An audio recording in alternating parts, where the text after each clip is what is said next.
오늘 말씀을 제가 일부러 30절부터 읽었습니다. 지난주에 예수님께서 하신 말씀들을 듣고 예수님을 믿는 사람들이 많았더라라고 30절에 말씀이 시작이 되고 있습니다. 무슨 말이냐? 예수님께서 너희가 하나님을 찾는데 나를 믿지 않으면 절대로 하나님을 만날 수가 없을 것이다. 너희가 나를 믿지 아니하고 너희의 행함, 너희의 애씀, 너희의 노력으로 아무리 하나님을 찾아봐라. 하나님을 만나지 못할 뿐더러 너희는 너희의 죄 때문에 죄 가운데서 죽게 될 것이다 라고 하신 그 말씀을 믿는 사람들이 있었다라는 것입니다.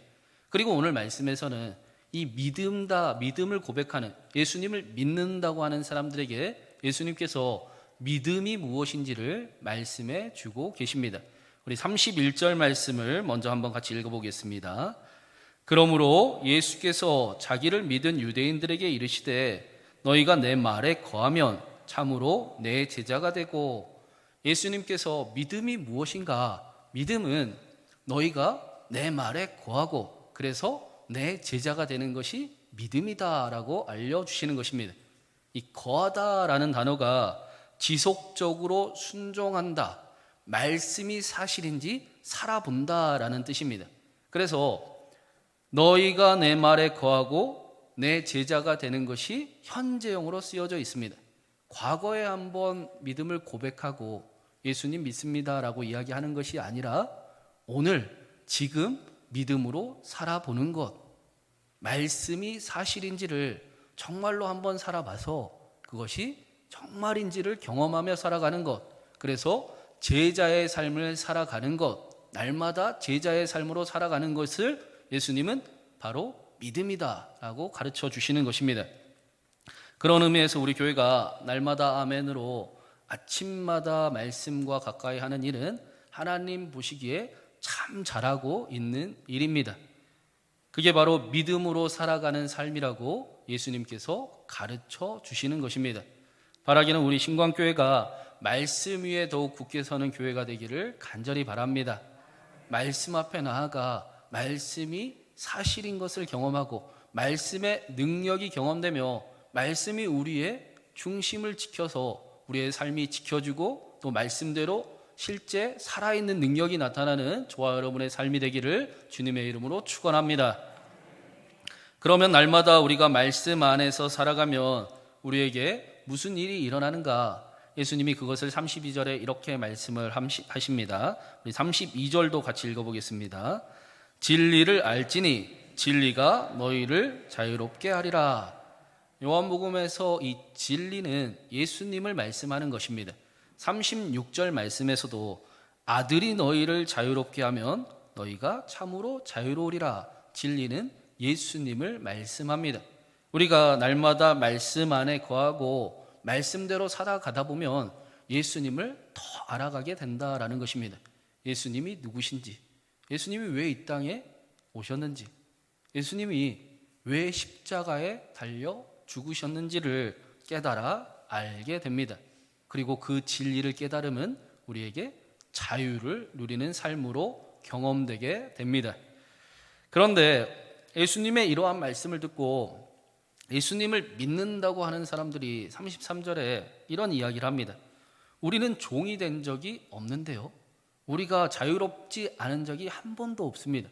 우리가 아브라함의 자손인데 누구의 종이 되었다고 이야기를 하는 겁니까? 우리는 자유롭지 않은 적이 한 번도 없습니다 라고 대답을 하고 있습니다. 유대인들의 이러한 대답은 자신들이 전혀 어떤 처지에 있는지도 살피지도 않고 자신을 모르는 그런 대답입니다. 실제로 유대인들은 로마의 당시 그 식민지로 있었지 않습니까? 로마의 눈치를 봐야 되고 로마의 그 법을 따라야 하는 상황이었습니다. 이들이 그 아브라함의 자손임을 강조하는 것으로 봐서 그래 비록 눈에 보이는 현실은 갇혔을지 모르지만 영적으로 우리는 언제나 갇힌 적이 없다라고 이야기를 할 수도 있지만 그것 또한 거짓말이었습니다.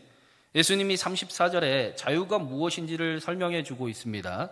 우리 34절도 같이 한번 읽어보겠습니다. 예수께서 대답하시되 진실로 진실로 너희에게 이르노니 죄를 범하는 자마다 죄의 종이니라. 예수님께서 말씀하시는 자유는 죄로부터의 자유입니다. 이런 대답은 현대를 살아가는 우리들에게는 너무 영적인 대답이고 우리의 삶과는 그렇게 상관이 없는 것처럼 느껴지기도 하고 좀 추상적인 대답이 아닌가라고 생각할 수도 있지만 오히려 이 대답은 우리의 삶과 가장 가까이 연관이 있는 대답입니다. 왜 그렇습니까? 우리의 죄가 우리 안에 있기 때문입니다. 죄가 내 안에 있기 때문입니다. 여러분, 죄가 어디 있는 것 같으십니까? 죄는 내 안에 있습니다. 일부 때는 전혀 대답들을 안 하시더라고요. 그래서 저만 제 안에 죄가 있는 줄 알았어요. 여러분, 죄가 어디 있습니까? 내 안에 있습니다. 죄로부터의 자유는 자기 자신으로부터의 자유를 말씀하시는 것입니다. 우리 안에 있는 죄로부터의 해방, 우리 안에 자신으로부터 자유로울 수 있는 삶, 우리 안에 있는 자기 자신을 이길 수 있는, 죄를 향해 가는 우리를 이길 수 있는 세상에서 가장 강한 사람이 되게 하시겠다라는 약속인 것입니다. 그래서 예수님께서 자신들이 아브라함의 자손이라고 대답하는 유대인들을 향해 이런 말씀을 하고 계세요. 우리 37절도 같이 읽어보겠습니다. 나도 너희가 아브라함의 자손인 줄 아노라. 그러나 내 말이 너희 안에 있을 곳이 없으므로 나를 죽이려 하는도다. 31절에서 분명히 이 사람들은 어떤 사람들이었느냐? 예수님을 믿는다고 찾아온 사람들이었습니다. 그런데 그들 안에, 그들에게 말씀이 그 안에 없으므로 예수님을 죽이려 하고 있다라고 말씀합니다. 유대인들은 자신들의 상태를 전혀 모르고 살피지도 않는 그런 모습이었던 것입니다. 예수님의 말씀처럼 이들은 분명히 아브라함의 자손이 맞습니다. 이것은 예수님도 인정하시는 일입니다. 그런데 우리가 잘 알듯이 아브라함에게는 아들이 두 사람이 있습니다. 이스마엘과 이삭입니다. 로마서 9장 7절 8절에 또한 아브라함의 씨가 다 그의 자녀가 아니라 오직 이삭으로부터 난 자라야 내 씨라 불리리라 하셨으니 곧 육신의 자녀가 하나님의 자녀가 아니요 오직 약속의 자녀가 씨로 여기심을 받느니라. 유대인들은 분명히 아브라함의 자손이었지만 그들은 이스마엘과 같이 육신의 자녀의 모습이었습니다. 하나님의 약속을 분명히 가지고 있지만 하나님을 믿기도 하지만 그러나 여전히 내 생각이 맞아요. 내 뜻이 맞아요. 내 방법이 맞다고요. 라고 하면서 자신의 노력과 자신의 판단을 따라가는 그런 삶의 모습이었던 것입니다. 그 결과가 바로 이스마엘이었습니다. 지금 유대인들 역시 예수님을 믿는다고 다 같이 이야기를 하고 있습니다. 여전히 그러나 자신의 생각이 먼저이고 자신의 방법과 판단이 먼저인 모습들을 보이는 것입니다. 그래서 예수님의 말씀이 자신의 생각과 맞을 때는 할렐루야 아멘 이라고 좋다고 이야기하지만 자신의 생각과 예수님의 말씀이 다를 때는 예수님마저도 죽이려고 하고 있습니다. 예수님만, 하나님만 죽이려고 하는 것이 아닙니다. 하나님을 사랑하는 것과 이웃을 사랑하는 것은 하나이기 때문에 하나님을 없애는 사람들은 너무나 쉽게 사랑하는 사람들을 포기하는 삶을 살아갑니다. 자신을 사랑하기 위해서 자신 안에 하나님도 쉽게 없애버리는 것처럼 사랑하는 사람에게도 너무나 쉽게 화를 내고 상처를 주고 미움을 주며 사랑을 포기하는 삶을 살아가는 것입니다. 이러한 모습을 성경은 정확하게 아담과 하와의 모습으로 성경의 첫 시작에 우리에게 알려주고 있습니다. 아담과 하와가 선악과를 먹고 하나님처럼 되기를 원했을 때 자신들을 너무나 사랑하고 자기 자신만을 너무나 사랑하기 시작했을 때 그 가정에 무슨 일이 일어났습니까? 그 가정에 사랑하는 사람이 한 사람도 없으니 인류 최초의 살인사건이 일어났다라고 성경은 우리에게 말씀해 줍니다. 모두가 다 자기 자신을 위해서 자기가 먼저이고 자기만을 사랑해야 되고 조금이라도 자기에게 상처가 될 것 같으니, 그러니 가차없이 하나님도 없애버리고 사랑하는 사람에게도 상처를 주는, 미움을 허락하는, 사랑을 포기하는 그런 모습이 나타나더라. 그 모습의 결과는 멸망이더라 라고 성경은 우리에게 보여주는 것입니다. 그래서 예수님께서 39절에 이런 말씀을 하세요. 우리 39절을 같이 읽어보겠습니다. 대답하여 이르되 우리 아버지는 아브라함이라 하니 예수께서 이르시되 너희가 아브라함의 자손이면 아브라함이 행한 일들을 할 것이거늘. 아브라함은 그렇게 행하지 않았다라는 것입니다. 너희가 정말 아브라함의 자손이라고 믿거든, 너희가 예수님을 정말 믿는다고 말하거든, 아브라함처럼 살아가야 한다라는 것입니다. 아브라함은 성경이 우리에게 두 가지 믿음이 있었다라고 이야기해주고 있습니다. 첫 번째 아브라함의 믿음은 죽은 자도 살리시고 없는 것도 있게 하시는 하나님을 믿는 믿음이었습니다. 아브라함은 항상 성경이 바랄 수 없는 중에도 바라고 믿으며 살아갔다라고 말씀합니다. 이 땅을 살아가는 동안 너무나 많은 문제들이 있었지만 눈에 보이는 현실을 바라보며 살아가는 사람이 아니라 그래도 하나님의 약속을 붙들며 살아가는 사람이었습니다. 믿음을 가로막는 수많은 장애물들이 우리와 마찬가지로 아브라함 속에 가득했습니다. 아브라함의 밖에도, 현실 속에도 넘쳐났습니다. 그러나 아브라함은 그것을 능히 해결하실 하나님을 알기에 문제를 바라보지 아니하고 하나님을 바라보며 죽은 자도 살리시고 없는 것도 있게 하시는 하나님을 끝까지 바라보며 살아갔다라고 말씀합니다. 믿음으로 살아보는 그 삶에 정말 하나님의 약속이 이루어지는 것을 경험한 믿음, 그것이 우리의 믿음이어야 되고 아브라함의 믿음이고 예수님의 믿음이다라고 알려주시는 것입니다.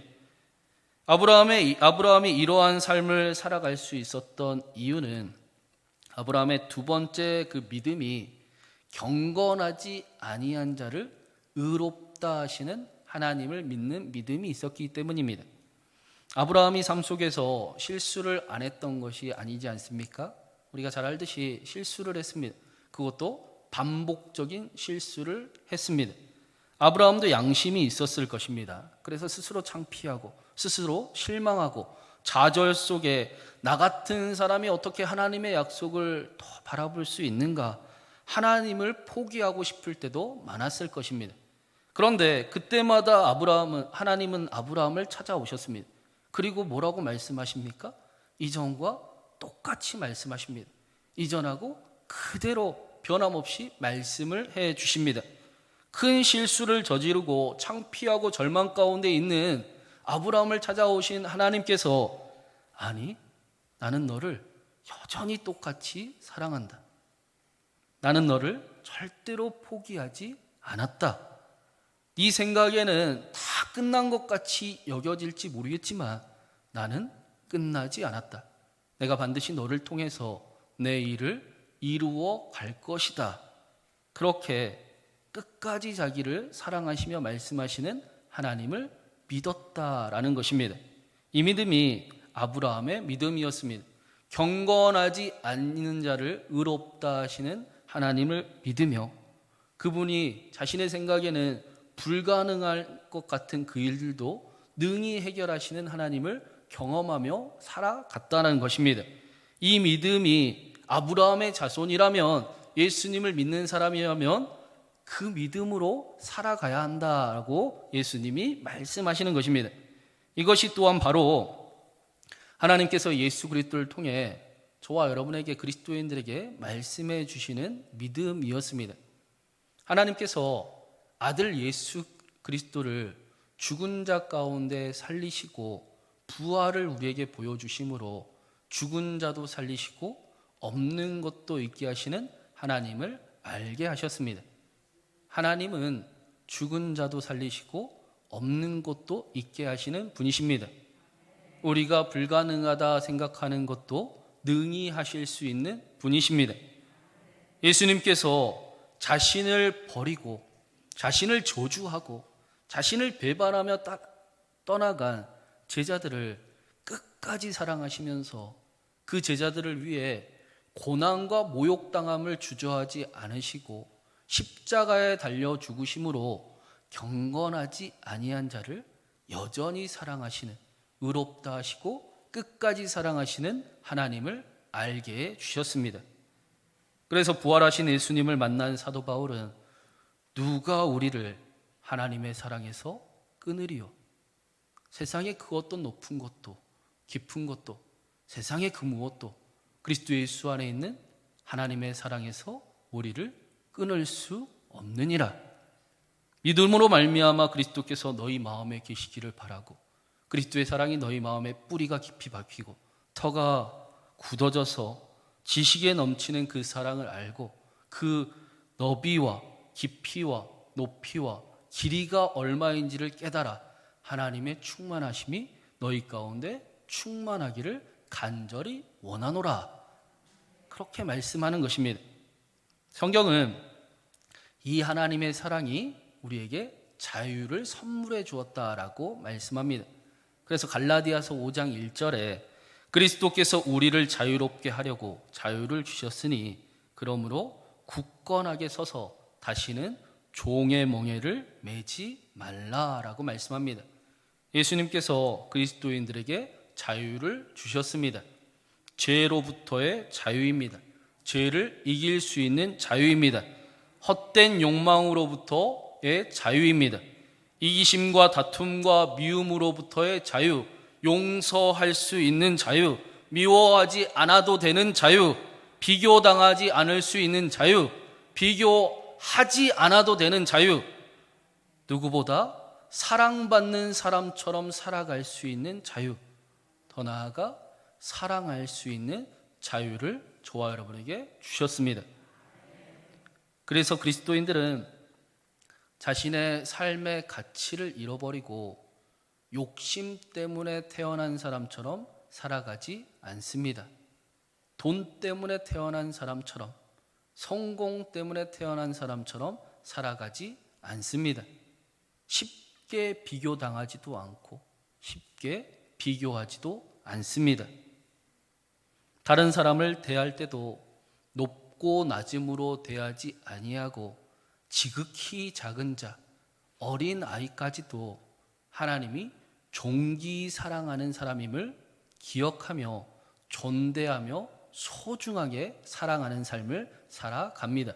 이것이 그리스도인들의 자유입니다. 최근에 인터넷 게시판에 올라온 글인데 기독교인은 아니에요. 그런데 내용이 꽤 괜찮습니다. 나이 차이가 띠동갑이 넘는 어떤 부부가 있었습니다. 사람들이 굉장히 말렸겠죠. 띠동갑이 넘으면 누가 결혼을 쉽게 좋아하겠습니까? 그런데 두 사람이 너무나 사랑해서 결혼에 성공을 했습니다. 사람들이 걱정했던 것과 같이 그렇게 세대 차이가 나이 차이 때문에 그렇게 남에도 불편한 일이 별로 없었습니다. 남편이 노력하고 자신이 노력해서 서로 그렇게 걱정할 일들이 없었어요. 그런데 시어머니는 달랐습니다. 남편과 나이 차이가 많이 나는 만큼 시어머니하고는 더 많이 나는 겁니다. 시어머니와의 세대 차이는 어떻게 해결할 방법이 없었습니다. 그 시어머니와 세대 차이 때문에 오는 스트레스가 엄청났다고 합니다. 아무리 너도 일한다지만 그래도 서방 아침은 챙겨주고 나가라. 빵 말고 밥으로. 이런 말을 하거나 우리 때는 무통주사 안 맞고 출산했다. 그런 거 애기한테 안 좋다. 이런 말들이 은근한 강요들과 그것도 매일 아침 전화로 찾아오는 그 말들이 굉장히 힘겨웠습니다. 그래서 사이가 좋은 부부 사이마저도 위태롭게 만들 지경이었습니다. 그래서 이 여인이 스트레스를 너무 받고 힘들어하다가 한 가지 생각을 해낸 거예요. 우리 어머니 때문에 우리가 이혼을 할 수도 없고 그렇다고 어머니와의 관계도 끊을 수도 없고 어머니는 변하지도 않을 것 같고 그러면 나라도 변해야 되겠구나. 그런 지혜가 떠올랐습니다. 그래서 제일 먼저 한 일이 핸드폰에 저장되어 있는 이름을 바꾸는 거였습니다. 어머니에서 하유리 할머니로 이름을 바꿨습니다. 그 하유리는 아들의 이름입니다. 그랬더니 놀랍게도 핸드폰에 하유리 할머니라는 이름이 뜨면 손주를 그렇게 사랑해주는, 이뻐해주는 그 어머니의 모습이 가장 먼저 생각이 나더랍니다. 정말 별거 아닌 방법이었지만 어머니를 바라보는 태도가 조금씩 바뀌기 시작하더라는 것입니다. 보수적이고 말이 전혀 안 통하는 시어머니에서 자신의 하나밖에 없는 아들을 너무나 사랑하고 아껴주는 어머니로, 할머니로 다가오게 되더라라는 것입니다. 미움과 괴로움에 사랑을 섞었더니 자유로움이 생겼습니다. 사랑을 더하면 자유가 생깁니다. 사랑하는 여러분, 저와 여러분의 삶 가운데 그리스도의 자유가 있기를 간절히 바랍니다. 예배 때마다 하나님의 사랑이 믿어지고 날마다 말씀 가운데 나아갈 때 하나님의 사랑이 저와 여러분에게 힘으로 다가오기를 간절히 바랍니다. 하나님의 사랑을 알아서 한 주간 동안 우리를 자유롭게 하지 못했던 일들, 우리를 힘겹게 만들었던 일들에 사랑을 더하니 놀라운 치유와 놀라운 자유와 놀라운 변화가 실제로 누리워지는 그리스도인의 자유를 누리는 저와 여러분의 삶이 되기를 주님의 이름으로 축원합니다.